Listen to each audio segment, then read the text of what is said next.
right, here we go. Next morning, getting ready to pour this patio and stairs we set up. Um, Patio measures out, it's about 35 by 13 with the stairs and everything. It's about 6 yards. We had, I think, 7.5 on the truck. We did have a sidewalk around the side of the house there. We poured. It was nothing big. It was about a yard. It's just a little sidewalk connected the driveway, and brought came around through her fence, and there was a little pad in the back for her trash and recycling bins. We didn't picture that sidewalk, but we did have that mud on the truck and poured that the same day as this. Um, this mud was a little set up weird. It didn't go fast at all, which is really not normal here in Colorado.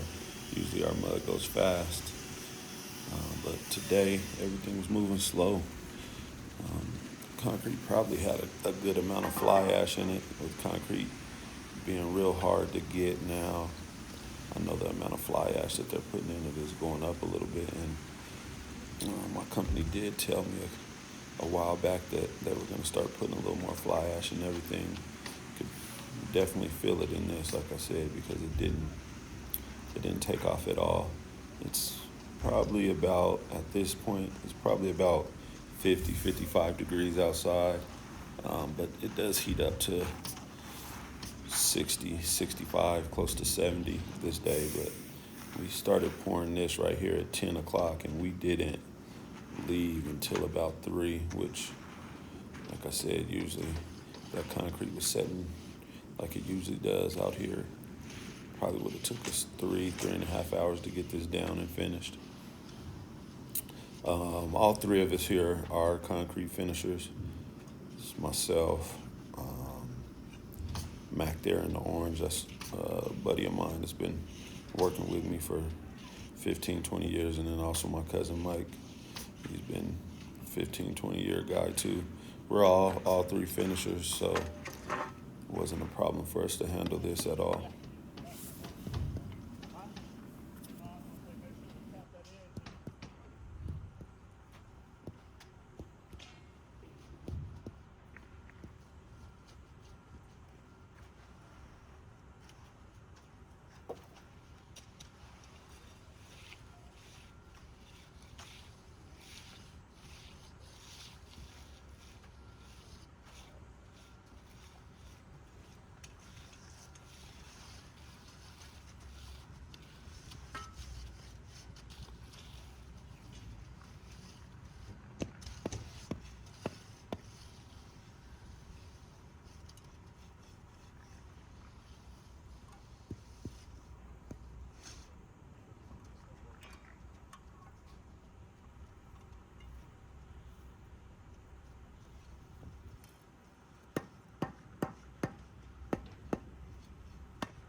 So as you can see, we're coming to the end of this first section that we've poured. Me and Mac pulling that rod a couple last times to get us pretty much to that corner of the house right there. The house dives back in, kind of back there by the stairs. There's a little 2 or 3 foot area you can stand. We're speeding the video up here. We're right here. We're getting the stairs poured in and puddled up. You got to pour those stairs and tap them real good with the hammer to make sure that the face of the stairs puddles real well, so that when you pull it, you're able to work it relatively easy, and you don't have a whole bunch of big holes that you have to fill in. So that's what we're doing there, just getting the stairs all puddled and floated off real well. Then what I do is I'm going to back the truck around there, and we're going to start pouring the rest of that lower section. Put a little water in it right here. I didn't put it in before because I wanted to get those stairs poured with some relatively stiff mud. As you can see, Matt comes out of that small area, and then we jump on the 2-man rod and pull it back to right there before before the elevated section. Pull the truck back in and pour that elevated piece. And then what we do is kind of work both of those sections back at the same time. And I think it took us about an hour to get it all down. So it wasn't bad. It was a good day to pour. Concrete didn't explode on us. It was didn't overwork us, but we got it down relatively easy.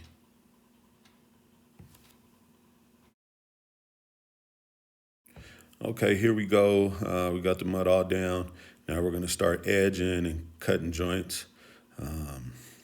See me there working the walking joiner, pushing joints in vertically. We got a couple joints going vertical and one joint going horizontal. Mac has actually given me a look on where my joint at my stairs is going to be.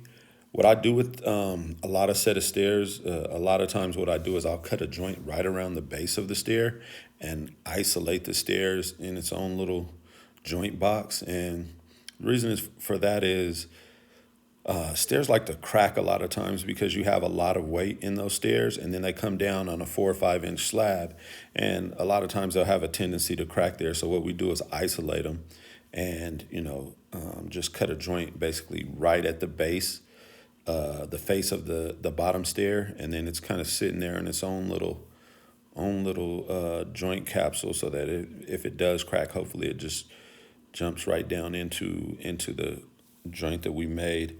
That's what these joints are for. They're control joints. Concrete pretty much is gonna crack, and we just want to control the cracks. So that's why we cut these joints here.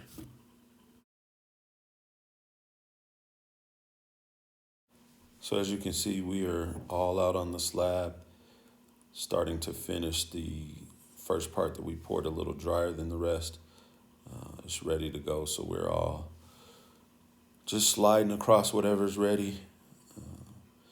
We're gonna end up finishing everything that is flat first, and then coming back and knocking the stairs out afterwards. That's just kind of how concrete sets.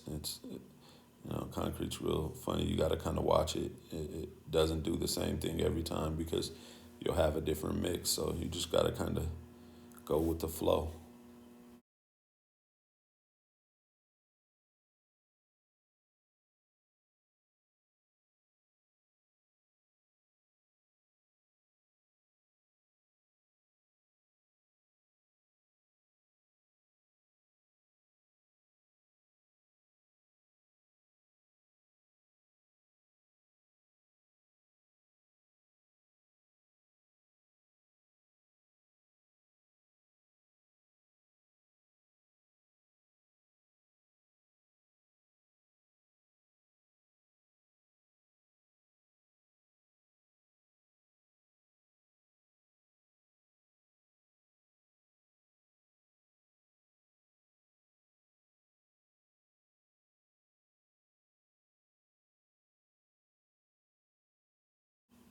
So as Mike and Mac finish the elevated portion of this patio on the right. I'm going to start brooming here to the left.